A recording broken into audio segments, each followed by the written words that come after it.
కూడా ప్రభువైన యేసుక్రీస్తు వారి ఘనమైన నామములో వందనాలు తెలియజేస్తున్నాము।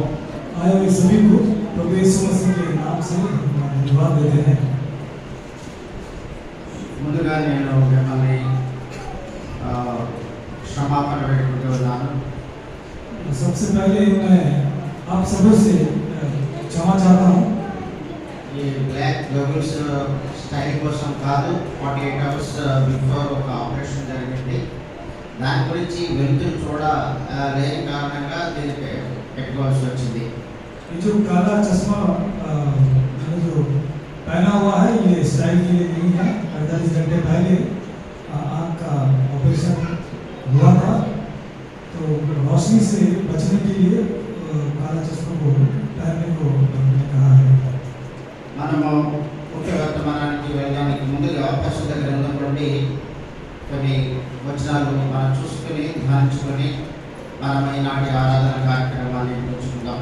अब हम मुख्य वर्तमान में जाने से पहले कुछ वचनों को हम ध्यान करेंगे और उसके बाद हम आज की इस कार्यक्रम को समाप्त करेंगे।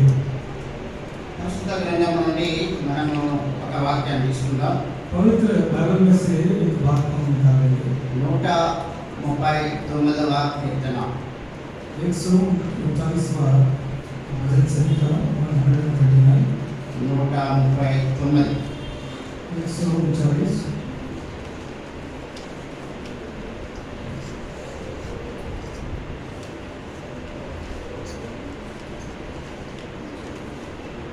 23వ వచనాన్ని మనం అందరం కలిసి చదువుకుందాం। 23 वचन को आप सब एक साथ मिलकर पढ़ेंगे।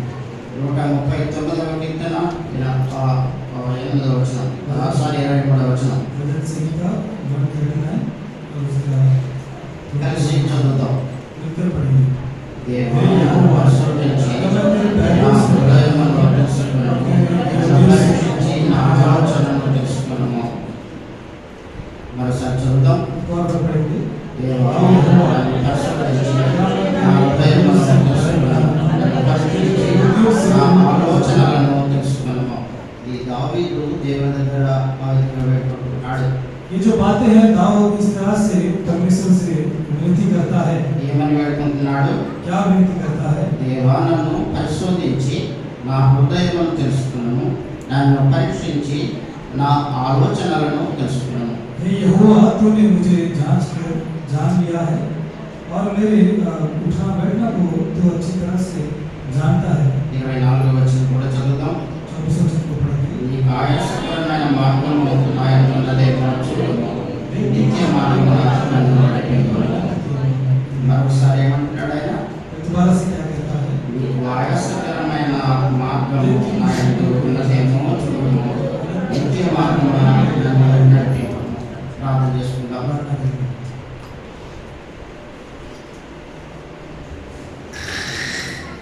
స్తోత్రం తండ్రి, వందనాలు ప్రభా।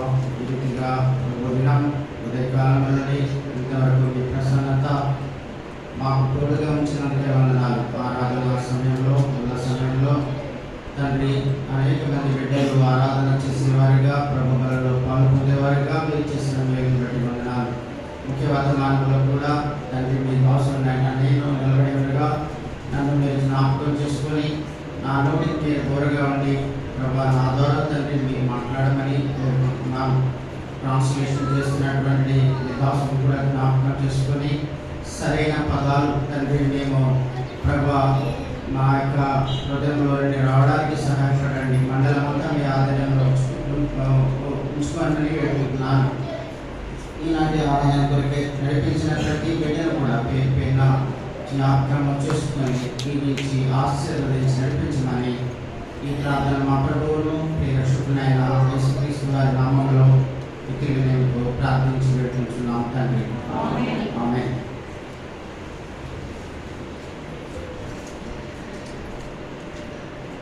ఇక్కడ మనం చూసినటువంటి 139వ కీర్తన 23, 24 వచనాల్లో చూసినట్లయితే నిత్య మార్గాన్ని నడిపించమని అక్కడ దావీదు వేడుకుంటున్నాడు। यहाँ पर 139वां भजन संहिता और इसका 23-24 वचनों में हम देखते हैं कि दाऊद अनंत के मार्ग में मेरी अगुवाई करके ऐसे वो परमेश्वर से विनती దానికి ముందుగా నన్ను పరీక్షించు, నా ఆలోచనలు తెలుసుకో, నీకు ఆయాసకరమైన మార్గం ఏదైనా ఉంటున్నట్లయితే మరి మార్గం ఆయన ఉందేమో చూడు, నిత్య మార్గాన్ని అంటే కూర్చో అని చెప్పి పెట్టుకున్నాడు. उससे पहले वो कहता है कि हे परमेश्वर मुझे जांच कर जान ले, मुझ में कोई बुरी चाल है या नहीं, मुझे परख कर जान ले, अंत मार्ग में मेरे अगुवाई करता है. ఎందుకంటే దేవుని యొక్క దృష్టిలో ఒకవేళ ఆయనకి మనం ఆయాసకరమైనటువంటి కార్యాలు మనలో ఉన్నట్లయితే దేవుడు మన కొరకు దాచి ఉంచినటువంటి గొప్ప ఆశీర్వాదాలను మనం పొందలేము. क्योंकि अगर हम में कोई ऐसी बुरी बातें अगर हमें है तो परमेश्वर जो गुप्त में हमारे लिए जो आशीष को छुपा कर रखा है, उन आशीष को हम बिल्कुल भी नहीं पा सकेंगे. ఎందుకంటే ఆయన చెప్తున్నాడు, ప్రకటన గ్రంథం 27వ అధ్యాయంలో మనం చూసినట్లయితే, क्योंकि वो कहता है प्रकाशित वाक्य 22वें अध्याय में जब हम देखें तो మొదటి వచనాన్ని దయచేసి తీసుకుని చదవండి. पहला वचन को दया करके जो निकाल के उन्हें पढ़े. అంతట నేను క్రొత్త ఆకాశమును క్రొత్త భూమిని చూచితిని. మొదటి ఆకాశమును మొదటి భూమియు గతించిపోయెను, సముద్రమును ఇకను లేదు. కాబట్టి చూసినట్లయితే కొత్త ఆకాశాన్ని కొత్త భూమిని నేను చూశానని ఇక్కడ యోహాను ఆయన దర్శనం ద్వారా తెలియజేస్తున్నారు. नए आकाश को नई पृथ्वी को मैंने देखा है, यहाँ पर यूहन्ना यहाँ पर वो लिखता है. మొదటి ఆకాశమును మొదటి భూమి గతించిపోయాను, సముద్రం కూడా ఇక లేదు. पहला आकाश और पहली पृथ्वी जाती रही और समुद्र भी ना रहा. మళ్ళీ ఏమంటున్నాడు, మరియు నేను నూతనమైన యెరూషలేమును ఆ పరిశుద్ధ పట్టణము తన భర్త కొరకు అలంకరించబడిన పెళ్లి కుమార్తె వలె సిద్ధపడి పరలోకమునున్న దేవుని యొద్ద నుండి దిగి వచ్చుట చూచితిని అని చెప్పి చెప్తున్నాడు. और आगे क्या कहता है, फिर मैंने पवित्र नगर नए यरूशलेम को स्वर्ग से परमेश्वर के पास से उतरते देखा. वो उस दुल्हन के समान थी जो अपने पति के लिए श्रृंगार किए हो. మన యొక్క ప్రయాస, हमारा जो प्रयास है, మన యొక్క దాహము, और हमारा जो प्यास है, సమస్తం కూడా దేని కొరకు ప్రయత్నం చేస్తున్నాం.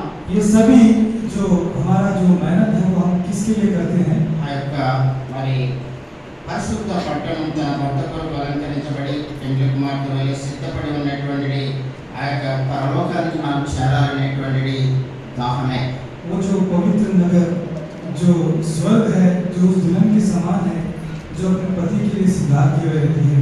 ఆ యొక్క మరి పట్టణం ఎలా ఉంటుందని చెప్పి ప్రకటన గ్రంథంలో యోహానుకి దేవుడు ఇచ్చినటువంటి దర్శనాన్ని బట్టి చూసినట్లయితే, और वो जो पवित्र नगर है वो कैसा है, जैसा हम यूहन्ना को परमेश्वर ने दर्शन में कहता है हम देखते हैं. 22వ వచనం నుండి 27వ వచనం వరకు దయతో ఎవరైనా సరే దగ్గరగా చదవండి, అందరూ కూడా గమనించండి. దానిలో ఏ దేవాలయమును కనబడలేదు.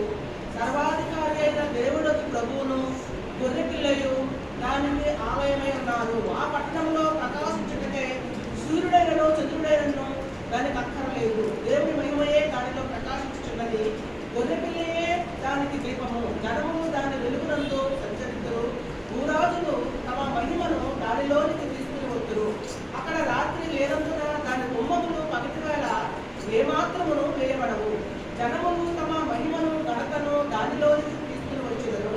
గొర్రెపిల్ల యొక్క జీవగ్రంథమందు రాయబడిన వారే దానిలో ప్రవేశించరు. గాని నిషిద్ధమైన ఏదైనాను అసహ్యమైన దానిని అబద్ధమైన దానిని జరిగించువాడైనను దానిలోనికి ప్రవేశింపడు.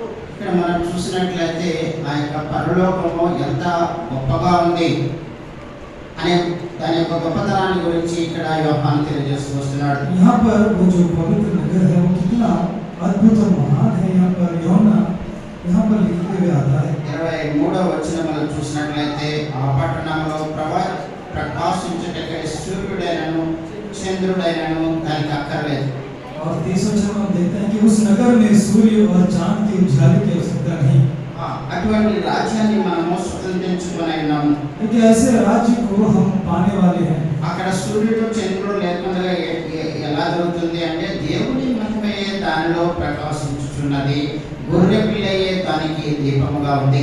देखिए वहाँ पर सूर्य और चांद नहीं रहेगा, पर परमेश्वर का जो जो जो तेज है वहाँ पर रहेगा और उस मेमने की उस मेमने की तरह वो मंदिर में ఇక్కడ रहेगा। మనము అండమాన్లో కాదు యావత్ దేశంలో కూడా చూసినట్లయితే లోడ్ షెట్టింగ్ అంటున్నారు.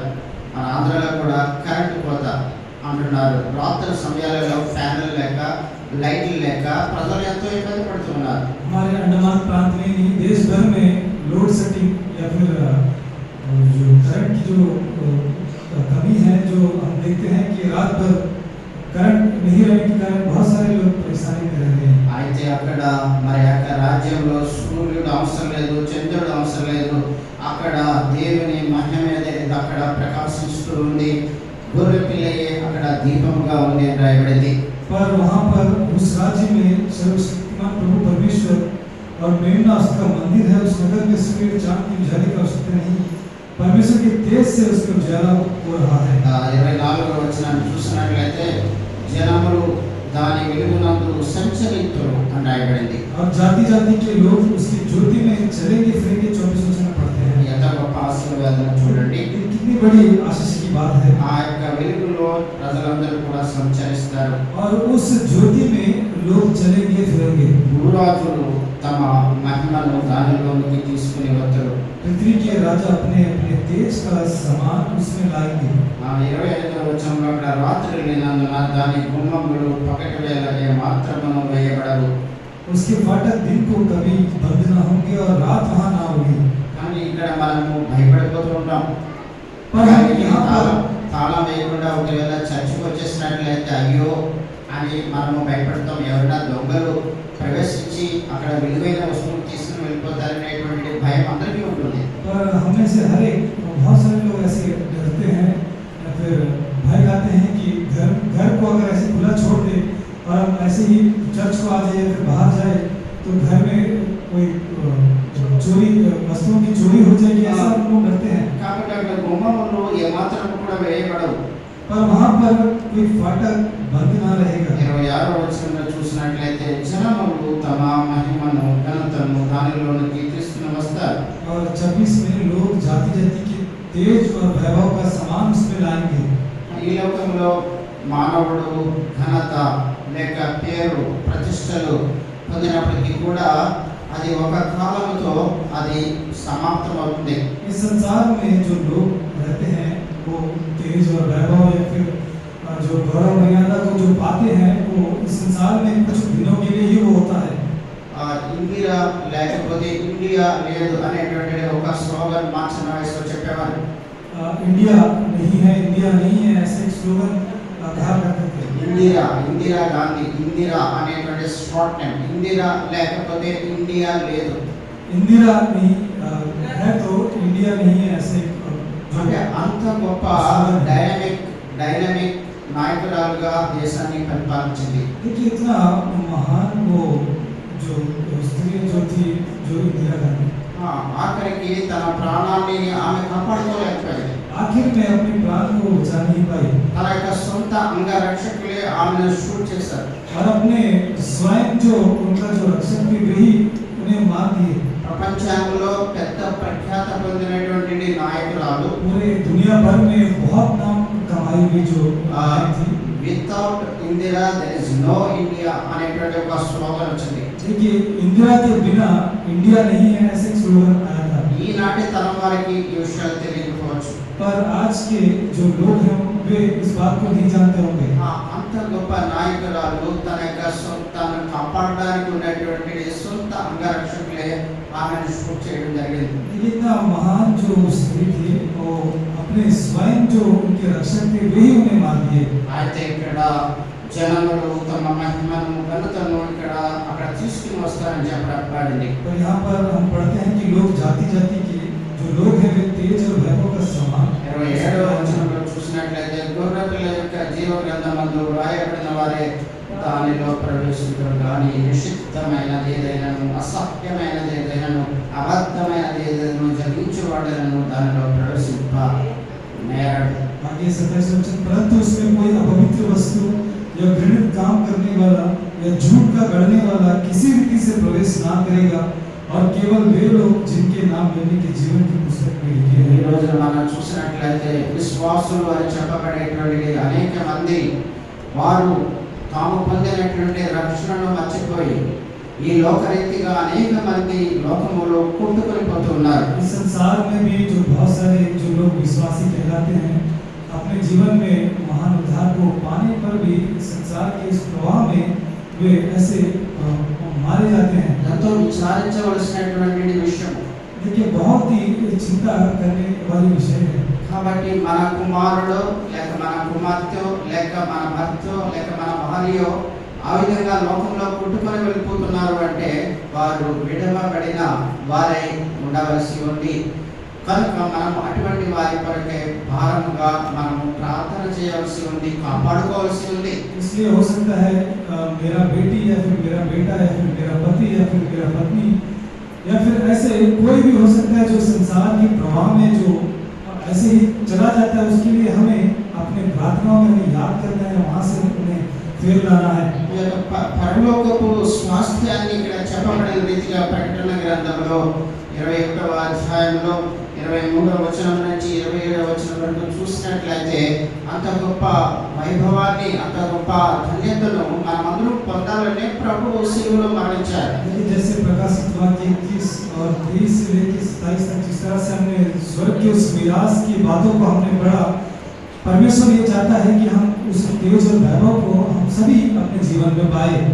రక్షణ పొందిన ప్రతి విశ్వాసి కూడా దేవుని ఆరాధించాలని ప్రభువు కోరుకుంటున్నాడు. और उद्धार पाया हुआ हर एक व्यक्ति परमेश्वर की आराधना करे, वो चाहता है। హెబ్రీయులకు రాసిన పత్రిక 13వ అధ్యాయం 15వ వచనంలో మనం చూసినట్లయితే इब्रानी की पत्री 13वां अध्याय उसका 15वां वचन को जब हम पढ़ते हैं तो దయచేసి చదవండి. दया करके पढ़े। కాబట్టి ఆయన ద్వారా మనము దేవునికి ఎల్లప్పుడూ స్తుతియాగము చేయుదుము, అనగా ఆయన నామమును ఒప్పుకొనుచు జీవఫలమును అర్పించుదుము. ఎల్లప్పుడూ కూడా స్తుతి యాగము చేయడము అని చెప్పారండి. देखिए सर्वदा यहाँ पर हम स्तुति हम किया करेंगे, यहाँ पर पढ़ते हैं। ఈ రోజున చూసినట్లయితే మరి అనేక మంది ప్రభు మందిరానికి ప్రభు దగ్గర నుండి రక్షణ అనుభవాన్ని పొంది ఈ లోక సంబంధమైనటువంటి అనేక ఆశీర్వాదాలను పొంది దేవుడు నా రక్షకుడు అని చెప్పి చెప్పుకుంటూ ఉన్నప్పటికీ కూడా ప్రాక్టికల్గా మనం చూసినట్లయితే ఎక్కడ మనం చూస్తున్నామో హెబ్రీయులకు రాసిన పత్రిక 13వ అధ్యాయం 15వ వచనంలో ఎల్లప్పుడూ స్తుతియాగము చేయదము జిహ్వాపరమును అర్పించదము అని చెప్పి ఎక్కడ అది నెరవేరబడుతూ ఉంది. देखिए आज के दिनों में भी हम देखते हैं कि ऐसे बहुत सारे लोग जो उद्धार पाए हुए हैं अपने जीवन में भी वे ऐसे कहते हैं कि मैंने परमेश्वर मेरा उद्धार करता है, वो मेरा रक्षक है, पर उनके अनुभव में प्रैक्टिकल जीवन में इन बातों को हम नहीं देख पाते हैं। రెండవ విషయంలో మనం చూసినట్లయితే మొట్టమొదటిగా మనం ఆరాధన చేసేవారిగా ఉండాలి.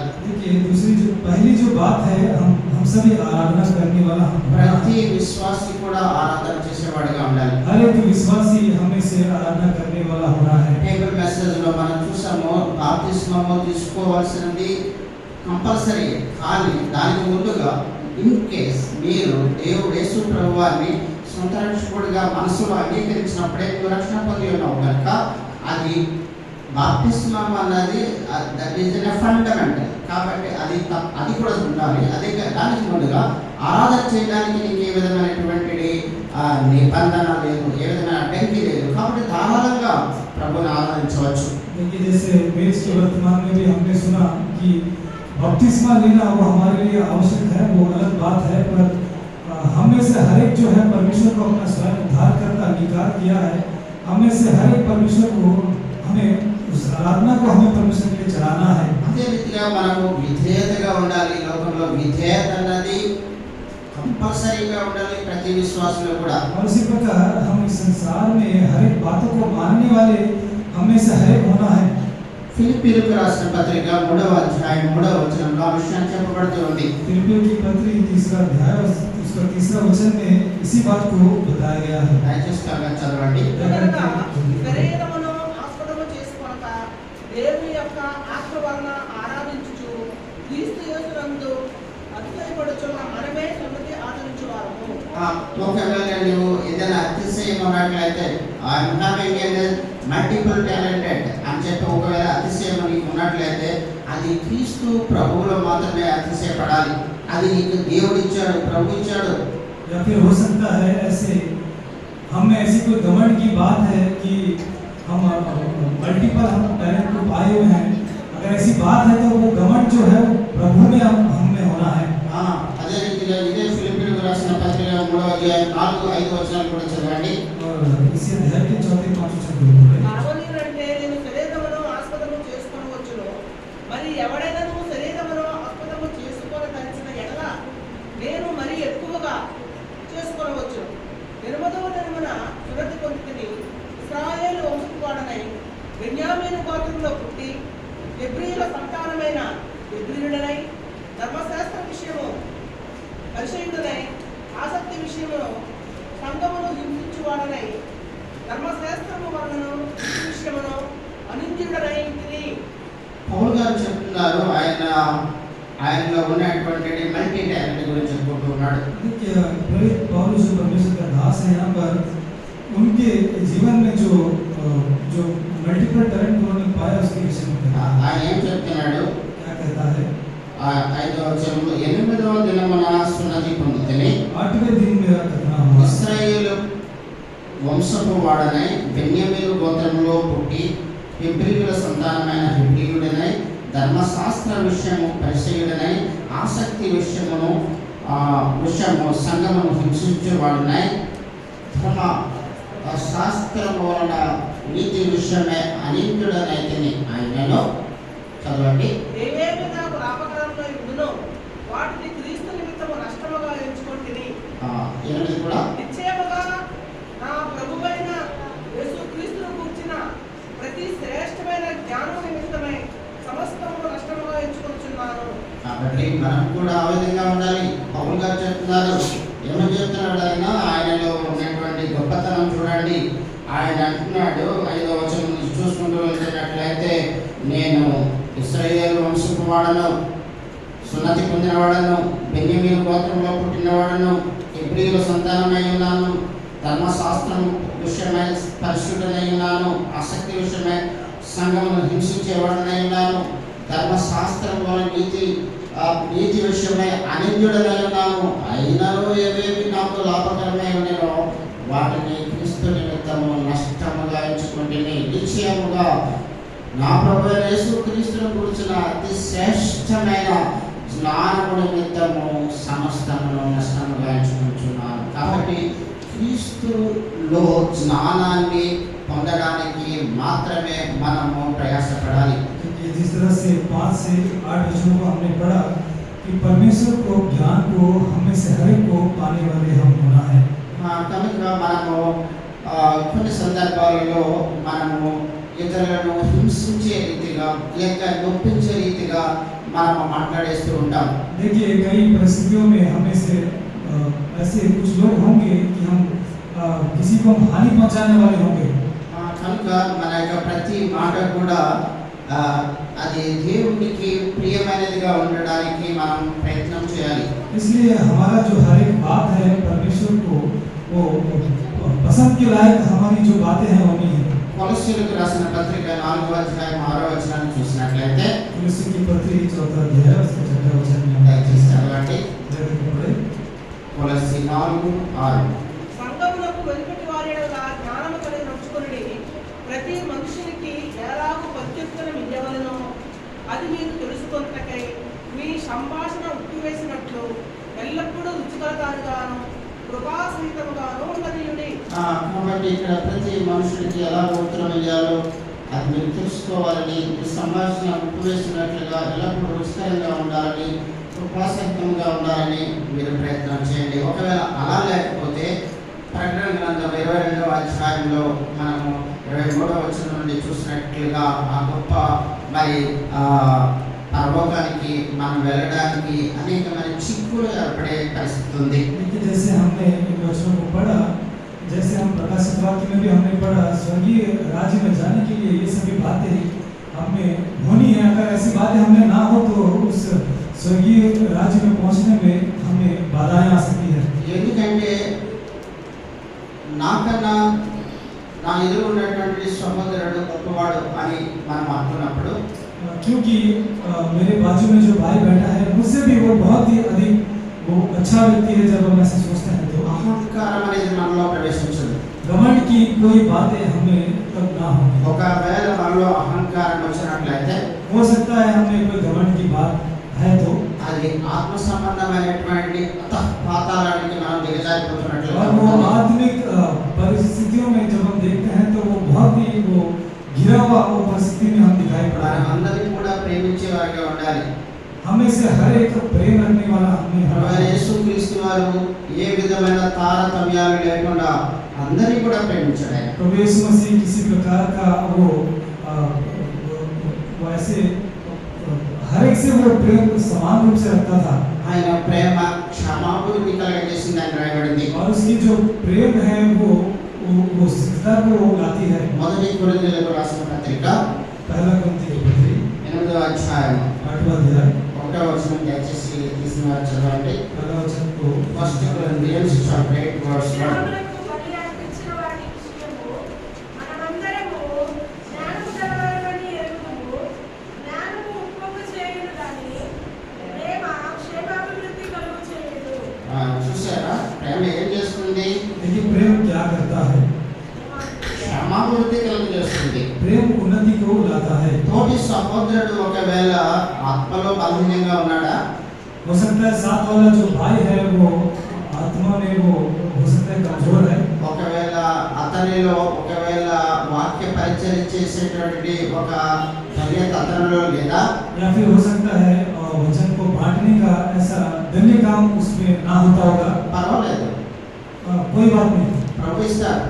परमेश्वर देगा। తగిన సమయంలో ఆయన ప్రతి ఒక్కరిని కూడా హెచ్చిస్తాడు. देखिए सही वक्त पर सही समय में परमेश्वर को ऊंचा उठाने वाला है। మనం వేచి ఉండాలి. हमें इंतजार करना है మీలో ఆ యొక్క తృష్ణ అనే దాహం అనేది ఉండాలి. और तुम में वो जो प्यास है वो होना है, దేవుడికి అసాధ్యం అనేది ఏది కూడా లేదు. क्योंकि परमेश्वर से असंभव की बात ऐसी कोई भी नहीं है। గాడిదతో కూడా ఆయన మాట్లాడించాడు. वो गधा से भी वो बातें उन्होंने करवाया। బైబిల్ చెప్తూ ఉంది.